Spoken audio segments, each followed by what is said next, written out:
Hey, so welcome to Productivity for Solopreneurs, where each Wednesday at 1 p.m. I share insights to getting things done. And today, this is live number 115, and the topic is 5 quick tips for updating your yearly goals. So let me know you're here. Say hello down in the comments. And if you don't know me, my name's Evie Burke, and I help women entrepreneurs end the distraction in their business so they can increase their profitability. And where I am, most of the kids, I think pretty much all of the kids, have started their new year of school. So most of them around here went back to school last week. There's a few schools in this general area that returned this week, but everybody's back to school. And side note here is I remember when I went to school, we at this point would have at least a week of summer left, and now they've been in school for maybe a week, which just kind of blows my mind that they're starting, 2 weeks early in some places, if not earlier. So anyway, when I was a kid, this time of year meant a new planner for the academic year, new notebooks, new folders, maybe some new writing utensils, but nothing crazy, just, black or blue pens and pencils and whatnot. And as an adult who does not have kids, this time of year means I get to take advantage of the back to school sales just for me. I don't have anyone else to buy for. So that's what I did last week. I went out, I bought a couple of new notebooks and a couple of pen sets because I love colored pens. Just as a quick aside, here's my little folder, and here are my pens, and I have space for some additional ones. But yeah, those are my pens, and 2 sets of those were new as of last week. So while it's a great time to take advantage of sales, it's also a great time to reevaluate your goals for the remainder of the year. So while you probably have a pretty good idea about how to evaluate your goals and setting new goals or updating your goals, your previous goals that you set for the year, what I want to do is I want to share with you some things for you to think about or consider as you are doing this process, right? So, number one, your goals for the year are not written in stone. And what that means is if you set like this super aggressive, super big goal for yourself at the beginning of the year, and you're looking at it and you're like, I've done like 30% of that, and in the last 4 months of the year, it just doesn't seem like in the realm of my possibility to do that 70%, or I could do it, but I would miss out on a lot of other things that are happening. You can adjust your goals. And now the flip side of that is if you are like kicking butt and you're reaching those goals and you have already maybe met your goal for the year, you can look at, hey, do I want to up that goal, right? Your goals are not set in stone. Why is it that it's so much easier for us to say, oh, I met the goal, so I'm going to set a new one, than it is to say, you know what, that goal seems like it's not in alignment with where I am and who I am right now, so I'm going to adjust it. I think the difference is with one, we get to feel that sense of completion and we can set a new goal and we can feel that sense of completion. Hey, I did it again. But with the other one, when we didn't meet it, we don't have that sense of completion. So as business owners, and I think to a certain degree, just as women, it is super important to have that sense of completion. So feel free to adjust your goals so that you can feel that sense of completion. And I'll talk a little bit more about that with another uh, tip later. So with the 5th one. So number 2 is don't forget to review what has worked over the beginning part of this year. and what hasn't worked. So often we jump into planning thinking about this is what I want to accomplish, this is what I want to do, here's how I'm going to do it, that we forget to think about or take into account what worked and what didn't work earlier in the year. And, for the things that did work or the goals we did meet, we forget to, give ourselves that pat on the back and say, "Hey, look at that. I did a really good job." Or, even though I didn't do XYZ, look at what I did accomplish. How cool is that? So it's really important to review and look at what's worked and give yourself that pat on the back for the things that have worked, for the goals that you've hit, for the things you've accomplished. And then also just take a little bit and say, okay, this didn't work. Here's what I want to do differently. So if I do this again, I can adjust accordingly and it will work better. Or this didn't work, and you know what? I'm not going to do that anymore.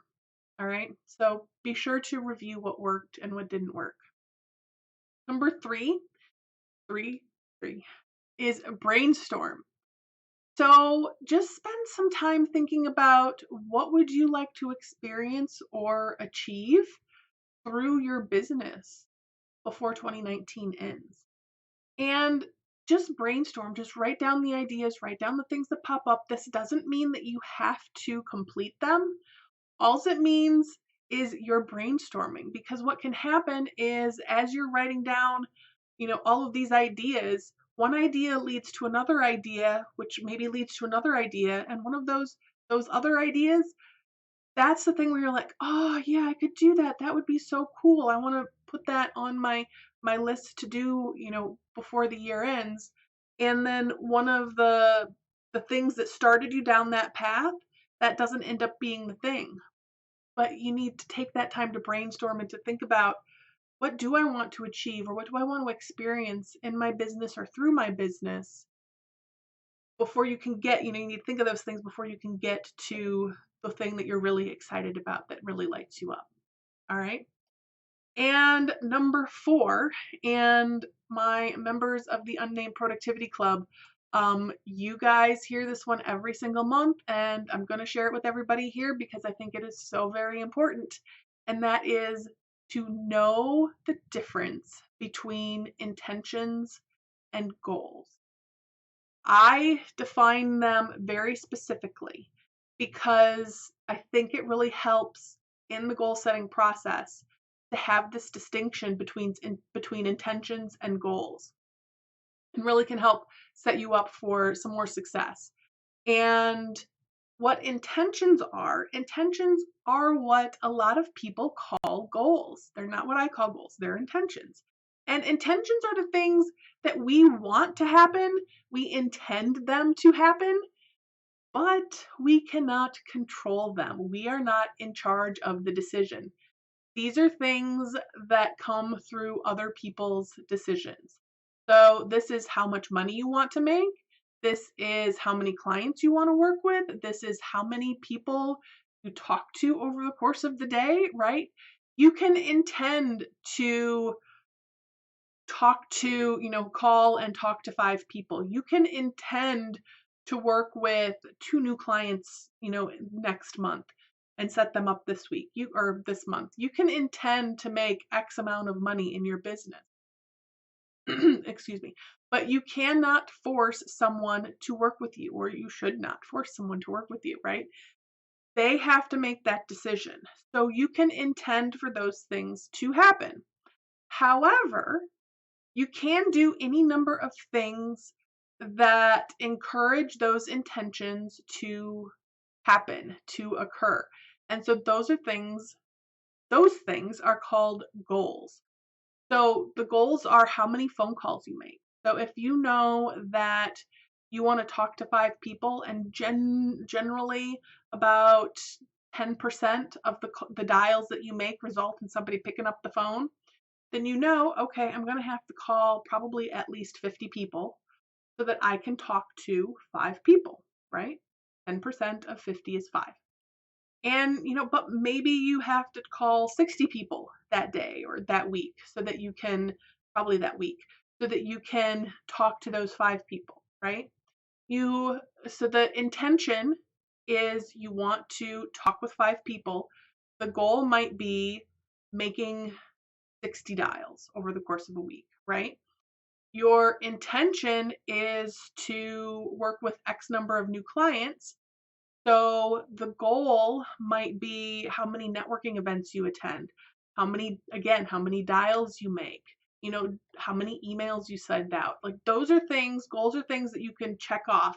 I finished that project. I did that task, those types of things. Intentions are when you're waiting on someone else to make a decision about something, right? Whether it's picking up the phone or saying yes to, I want to work with you. And then number 5 here is know how you are motivated. Not everyone is motivated in the same way.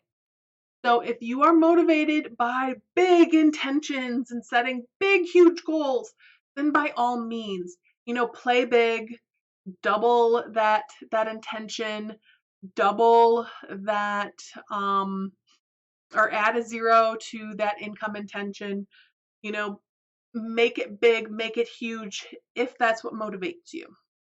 However, if having those big intentions paralyzes you because it feels impossible, and this is how I work. When I have set, I am going to make big, huge amounts of money, twice of what I have ever made in my life in a year, and I set those as my goals, I just kind of get that deer in the headlights look, and I'm like, don't know how to make that happen, and then nothing happens. So, sorry, I got sidetracked. It feels a little bit like I have been frozen over here at a very spot. Make sure I'm still live on the Facebooks. Yes, Facebooks. Yeah, okay, good. Still live. Sorry about that. So, if you are like me and that those big goals just completely freak you the heck out, then don't do it. So, instead, think about doubling the goal instead of doubling the intention.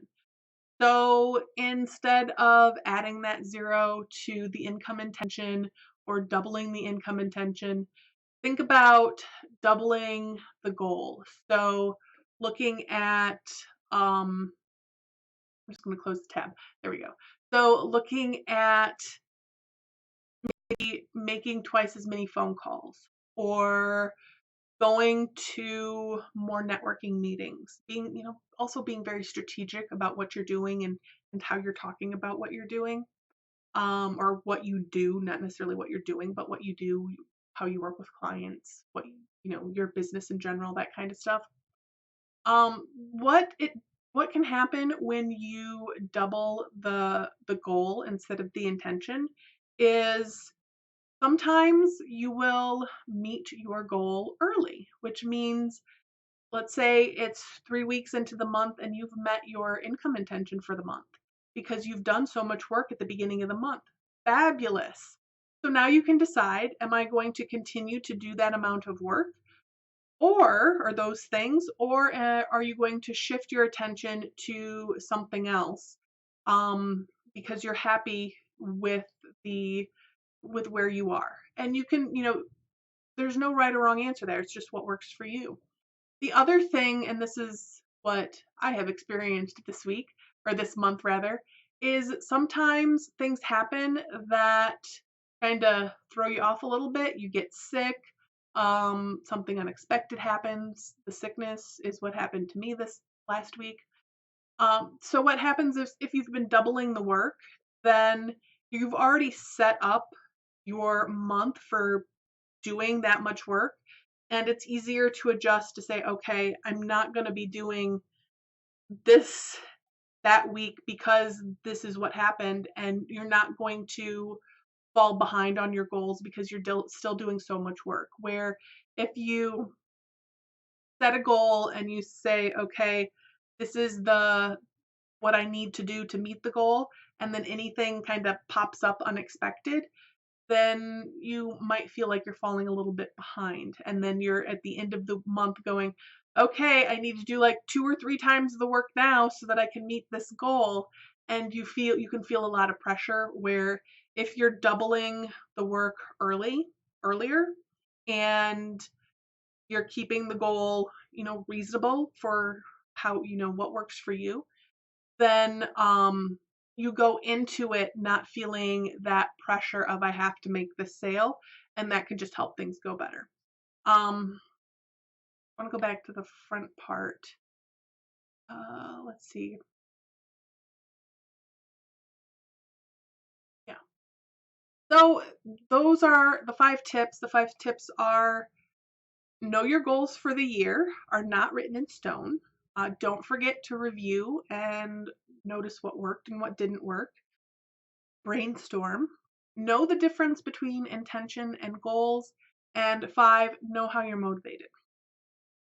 So if you are part of the Unnamed Productivity Club, you probably already know these things because we go through these things every single month in the Unnamed Productivity Club.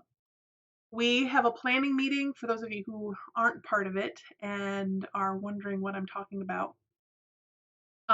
Let me explain the name first. So it's called the Unnamed Productivity Club because early last year, when I started offering, thinking about the Unnamed Productivity Club, I had actually thought about this club for like over a year, but for one reason or another, it hadn't happened. So finally, at the beginning of 2018, I said, okay, I want to get this club put together that will give entrepreneurs, give women entrepreneurs a place to come and be supported, have community, have a reason to plan out their month, and have accountability so that they can um, really move their business forward in a way that works for them when they're not at a spot where either they can afford to work one-on-one with a coach or that they really need to work one-on-one with a coach, because sometimes you don't need to be working one-on-one with a coach,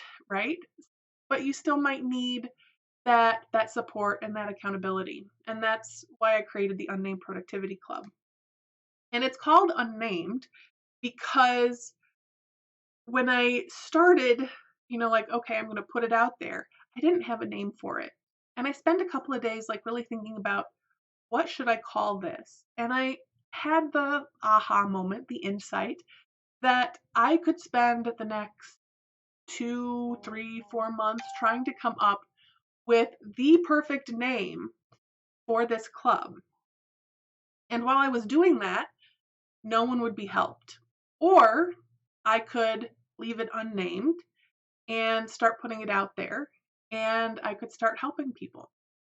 And it was supposed to be a temporary name, but what happened was the people in the club really liked that it was unnamed because it really focused then on starting and getting yourself out there versus waiting for everything to be perfect. So it stayed the Unnamed Productivity Club.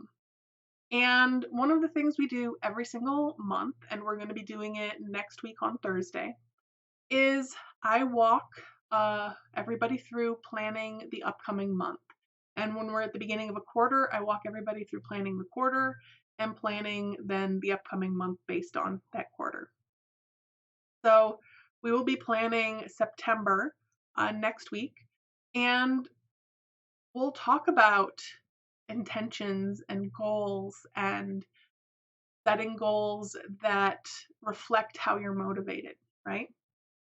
And so it's all done virtually. We do it over Zoom. If this is something that would help you, if this would help you grow your business, if this would help you stay on track in your business, if this would help you remove those distractions so that you're actually sitting down and getting the things done that you need to get done, come check it out. If you want to have a conversation with me about it to see if it's a good fit, reach out, let's talk. I will include the link to the Unnamed Productivity Club in the description, and how to reach out to me if you want to just have a quick chat about it.